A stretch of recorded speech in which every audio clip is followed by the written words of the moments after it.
Hi welcome to our channel. వాస్తవానికి talent ఎవరి సొత్తు కాదు అని అంటుంటారు, కానీ టాలెంటు ఒకరి సొత్తు అయితే దాన్ని కాపీ కొడటానికి ఇంకొకరు ఉంటారు. వాళ్ళని కాపీ క్యాట్స్ అనే సినిమా వర్గాల్లో పిలుస్తుంటారు. ముఖ్యంగా సినిమా మూల కథల విషయంలోనూ సినిమా పాటల విషయంలో కాపీ క్యాట్స్ చర్చ ఎప్పుడూ జరుగుతూ ఉంటుంది.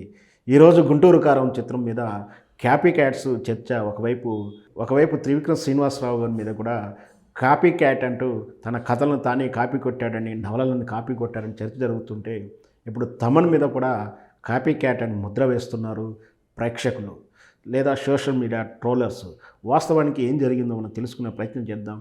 గుంటూరు గారి చిత్రంలో ఉన్నటువంటి కుర్చీ మడతపెట్టి అనే పాటలో ఆ రిథమ్ కానీ ఆ బీట్ చూస్తుంటే మనం ఒక్కసారి ఆ గుంటూరు కారం పాట వస్తున్నప్పుడు ఆ లీడ్ బీడ్ వింటున్నప్పుడు మనం వినబోతున్న త్వరలో పాట, ఆ తర్వాత అత్తారింటికి చిత్రంలో ఉన్నటువంటి పాట అయినటువంటి కాటమరాయుడు ఆ పాట ఏదైతే ఉందో అది వింటామన్న ఫీలింగ్లోకి వెళ్ళిపోయిన తర్వాత తీరా చూస్తే అక్కడ వినపడేది గుంటూరు కారం చిత్రం పాట. అంటే అక్కడ లీడు ఆ చిత్రం అత్తారింటికి చిత్రంలో ఉండే బ్యాక్గ్రౌండ్ రిథమ్ను కాపీ కొట్టి సేమ్ అదే దాన్ని కొంచెం మారుస్తూనే గుంటూరు కారం చిత్రంలో తమన్ కాపీ కొట్టారా అంటూ సెటైర్ వేస్తున్నారు ట్రోలర్స్. దాంతోపాటు ఇంకొకటి మంగళవారం చిత్రంలో ఘనఘన అనే పాట సూపర్ డూపర్ రిథమ్ బ్యాక్గ్రౌండ్ ఉంటుంది, దాన్ని కూడా కాపీ కొట్టారంటూ, ఇంకొకటి గబ్బర్ సింగ్లో ఉన్నటువంటి బ్యాక్గ్రౌండ్ మ్యూజిక్ను కూడా కాపీ కొట్టారంటూ రకరకాల సెటైర్ వేస్తున్నారు తమన్ మీద మొదటి నుంచి కూడా ఎప్పుడు కాపీ క్యాట్ అనే పేరు వస్తుంది, తమన్ దగ్గర టాలెంట్ లేదా అయిపోయిందా అంటూ కూడా ట్రోలర్స్